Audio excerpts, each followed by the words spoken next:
কি রে মিলি, তুই না কইলি রাতুল ভাইয়া খাড়ায় আছে? আরে খারাপ না, ওই আমার কাছে গার্মেন্টস ছুটি পরে এনে দাঁড়াইতে। আমি কিন্তু একটু দাঁড়াবো, বেশিক্ষণ দাঁড়াতে পারবো না, আমার বাসায় কাম আছে। ভাই দুটো নতুন পাখি এসে দেখেন না। মিলি আর আমরা ওইদিকে গিয়ে দাঁড়াই। কেন, এনে কি সমস্যা? দেখ না ফালতু পোলাটি কেমন তাকায়। শোন, এত ভয় নিয়ে চললে জীবনে কিছুই করতে পারবি না। তোর এই সাহসী না একদিন তোর বিপদে ফেলাইবো। দেখ বিপদে পড়লে পড়বো, তাও বিলাইয়ের মতো ভয় নিয়ে চলতে আমি পছন্দ করি না। চল এই দেখ পোলাটি এদিকে আইতাছে।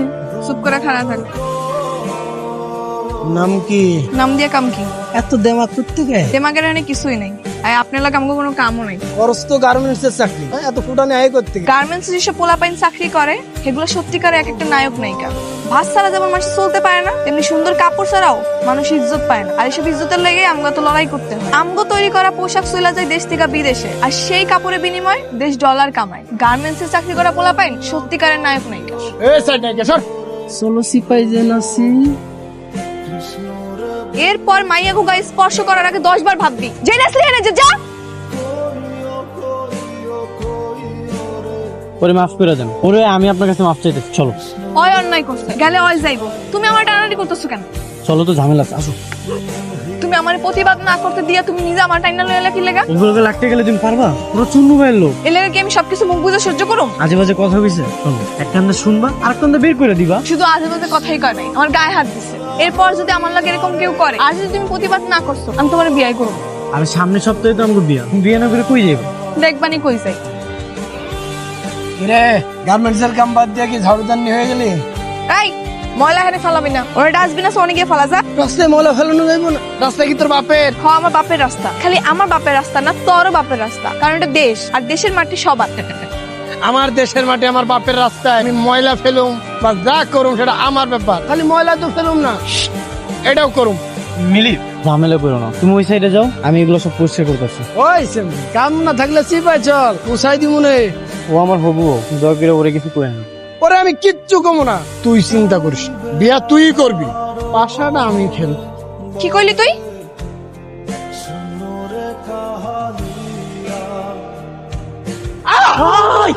কালকে শয়তানগুলোর উচিত শিক্ষা হয়েছে না রে? কিছু মাইনছে রে আল্লাহ দুনিয়াতেই শাস্তি ভোগ করে, অগো তাই হয়েছে। আচ্ছা শোন, তুই আজকে ছুটি নিবি না? আজকে ছুটি নিবো কেন? তোর না কালকে বিয়া, বিয়া করবে, একটা প্রস্তুতি আছে না? হ্যাঁ, আবার কি এর প্রস্তুতি লাগে? দুজনে কাজে অফিসে গিয়ে বিয়া করুন আর রাত্রেবেলা ঘরটা একটু ফুল দিয়ে সাজাম, এতে আবার প্রস্তুতি লাগে নাকি? কালকের দিন হইলেই হবে। এই ওঠো, জানো তোমার বিয়ে করবো এইখানে এই বাসাটা মানে 6000 টাকাতে ভাড়া দিচ্ছে। আমি একটা সাজানো গোছানো সংসার। আমরা জলদি জলদি একটা বাচ্চাও নিয়ে আনি। আমি এই বাচ্চার জামা কাপড় সব নিজের হাতে সেলাই করবো, ঠিক আছে? ঠিক আছে। এত রাত সবাই কেটে এলো। আচ্ছা দাঁড়াও, আমি দেখতেছি। আসসালামু আলাইকুম। ওয়ালাইকুম আসসালাম। রাতুল কে? আমি রাতুল। ওকে নিয়ে চলো। ক্যান্সার আমার জামাই নিয়ে যাবেন কেন? আপনার জামাইয়ের নামে ওয়ারেন্ট আছে, সে চুন্নু শেখদারের লোকজনকে মেরে হাসপাতাল পাঠিয়েছে। ও কাউরে মারে নাই, ওই দিন ওরা অ্যাক্সিডেন্ট করছিল। আপনি যা বলার থানায় গিয়ে বলবেন, আমাকে বলে কোনো লাভ হবে না। এই, নিয়ে চলো। আপনি যা আরে, বলার থানায় গিয়ে স্যার। বলবেন। মিলি তুমি থানায় এসো, কিন্তু তুমি বাড়ি ফিরে যাও, ওরা তোমার একটা ঝামেলায় ফেলাইবো। না আমি যাবো না, বিনা দোষে তুমি জেলে থাকবে এটা আমি সহ্য করতে পারবো। আমি এখনই তোমার ছাড়াম, আমি আইতেছি। মিলি তুমি আমার কথাটা শোনো। স্যার, আইন কি অন্ধ হয়ে গেছে? যে কেউ এসে যার নামে কেস করে যাবার আপনি কি ধরে নিয়ে আসবেন? আমরা প্রমাণ ছাড়া কাউকে অ্যারেস্ট করি না। আপনি কি আসলেও জানেন স্যার আসল ঘটনাটা কি? ওই ফরিদ আমারে অনেক সময় ডিস্টার্ব করে, আমার রেগুলার রাস্তাঘাটে যাওয়ার সময় আমার গায়ে হাত দিতে চায়, আমার আজেবাজে কথা কয়। ওই দিন আমার অনেক আজেবাজে কথা কইছে, আমার গায়ে হাত দিছে। তখন আমার স্বামী সহ্য করতে না পারে প্রতিবাদ করতে গেছে, আর ওরা তখন ভয় পেয়ে দৌড় দিছে, তখন গাড়ি অ্যাক্সিডেন্ট করছে। তাহলে ওরাও দোষী। হ্যাঁ স্যার, অবশ্যই ওরাই তো আসল দোষী। তাহলে আপনি এক কাজ করেন, এদের বিরুদ্ধে অভিযোগ করেন। আপনি অভিযোগ লেখেন স্যার। ওই পেরার সময় আমার গায়ে হাত দেওয়ার চেষ্টা করে, আমার আজেবাজে কথা কয়। এর প্রমাণ ওই শাহেদা সহ আরো লোকজন আছে। ওদের শাস্তি হবেই, ওরা পার পাবে না। আমার স্বামীর কি হইব স্যার? দেখেন, ওনাদের সাথে কথা বলে ওরা যদি কেস তুলে নেয় তাহলে আপনার স্বামী ছাড়া পাবে। থাক, মন খারাপ করিস না, সব ঠিক হয়ে যাবে। মানুষ এত খারাপ হয় কেমনে কত? কি করবি ক? হাতের 5 আঙুল কি সমান হয়? তুমি নাকি অবনামে কেস করছো? হ্যাঁ করছি।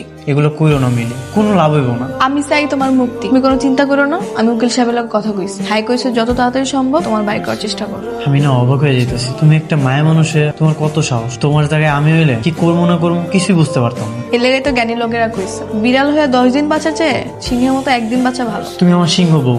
এই সময় শেষ। তুমি কোনো চিন্তা করো না, অনেক তাড়াতাড়ি বাইর করার চেষ্টা করবো তোমার আমি, ঠিক আছে? আচ্ছা তুই নাকি আমগো নামে কেস করছিস, কোনো ঝামেলা যাইতে চায় না, কেস উঠাই না। হ্যাঁ, আমি তো জীবনেও কেস তুলব না। তুই যে আমার জামাই নামে মিথ্যা মামলা দিছ, আচ্ছা তোর সামনে যদি তোর পরিবারের কাউরে কেউ উল্টাপাল্টা কথা কয় তুই কি সহ্য করবি? ভুল হয়েছে, যা হয়েছে হয়েছে, ভুলে যা। তুই কেসটা তুলে নে, টাকা পয়সা লাগলে আমি দিতেছি। আমি এত সহজে কেস তুলুম না। আর ভাই কি করতে হবে তোর এখন কেস তোলা তুলি? তুই 10 বার কান ধরে উঠবাস করবি আর স্বীকারোক্তি দিবি জীবনে আর কোনো মাইয়ার ইফটিজিং করবি না। ক জীবনে আর কোনো মাইয়ার ইফটিজিং করবি না। ক আরে জীবনে কোনো মায়ের টিচিং করবো না। আর আমার স্বামীর বিরুদ্ধে তোর কোনো অভিযোগ নাই। ক তোর তো আমার বিরুদ্ধে আমার কোনো অভিযোগ নেই। যা, আমার স্বামীর বিরুদ্ধে আগে তুই কেস তুলবি, তারপর আমি কেস তুলব। পুলিশ কি তোমার ছাড়তো আমি যদি ওখানে আমি উল্টা কেস না করতাম? তা অবশ্য ঠিক কইছো, আমি তো ভয়ে পুলিশের লোক কথাই বুঝতে পারতাম। মানুষের উচিত জীবনে যেই কয়দিন বাইসা থাকবো ততদিন সাহস নিয়ে বাইসা থাকা, মাথা উঁচা করে বাইসা থাকা। ভয় পাইলে শুধুমাত্র আল্লাহ তাআলার পাইতে হইব। কি রে তুই কি কাঁদতেছস? আরে দূর কান মুখে। ঠিক আছে আমি বুঝো। তুই সত্যি করে কও আমার কি হইছে? কিছু হয় নাই কইলাম তো। যা কাম কর, বস দেখলে বকবো। এতবার করে জিগাইলাম তাও আমার কিছুই কইলো। তাইলে মনে হয় পার্সোনাল কিছু। ওর আবার পার্সোনাল কি আছে? আর এমন কিছু নাই যে আমারে কয় না। তুমি এক কাম করো, কালকে ওরে নরম মনে বোঝাও, দেখবে তোমার সব কয়ে দিব। তাহলে তুমিও থাকো, হয়তো তোমার বড় ভাই মানে। আচ্ছা ঠিক আছে, কমনে দেহ সাইদা, আমি তোমার আমার আপন ছোট বোনের মতো দিই। তুমি যদি আমার ভাই মনে করো তাইলে আমার কইতে পারো কি সমস্যা হয়েছে, যদি আমরা কোনো সমাধান বের করতে পারি। এর কোনো সমাধান নাই ভাইজান। আমগো মতো গরিব অভাবী মানুষ এসব সহ্য করে বাইসে থাকবো। তোরে আমি কইতাম, কিন্তু কই নাই কেন জানো? কইলেই তুই যাবি প্রতিবাদ করতে। আর তুই যদি এখন প্রতিবাদ করস, তোর আমার কারো চাকরি থাকবে না। আমগো আগে সুপারভাইজারটাই ভালো আছিল রে, কারো লাগে খারাপ ব্যবহার করতো, কারোর খারাপ প্রস্তাবও দিত। অথচ নতুন সুপারভাইজারটা দেখ মায়ের লগে কেমন ব্যবহার করে, সবারই কুপ্রস্তাব দিয়ে বেড়ায়। জানোস কালকে আমারই রুমে ডেকে নিয়ে গেছে।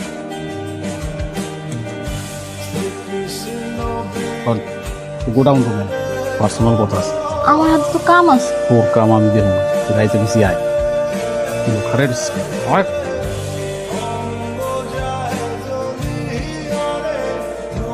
তারপর আমার কত আজে বাজে কথা কইছে, আমার শরীরে হাত পর্যন্ত দিছে।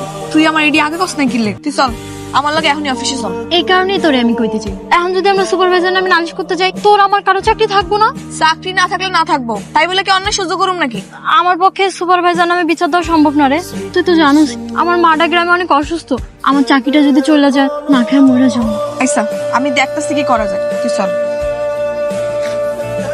তুমি সবার লগে কি এরকম হইতেছে? তাহলে আমার লগে এখনই চলো, ওই সুপারভাইজারের নামে এখনই জিএম স্যারের কাছে দিয়ে বিচার দিব। চলো। আমরা যাইতে পারবো না, হ্যাঁ নামে বিচার দিলে আমগো চাকরি কি থাকবো? আমরা আমাকে চাকরি হারাইতে চাই না। তোমাকে কারোই সাহস নেই, আমার একারই যাওয়ান লাগবে।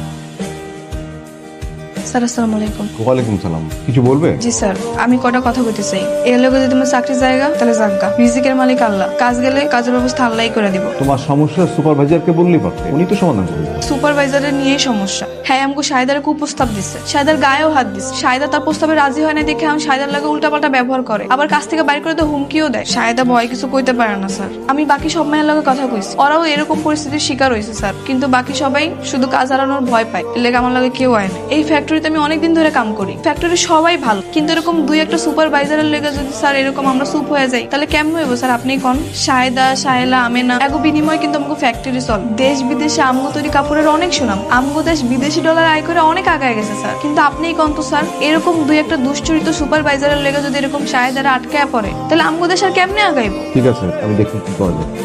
এর কিছুদিন পর জেএম স্যার মিলির অভিভাবককে ফ্যাক্টরিতে ডেকে পাঠান। তোমার কতবার কইছিলাম কোনো ঝামেলা না করতে।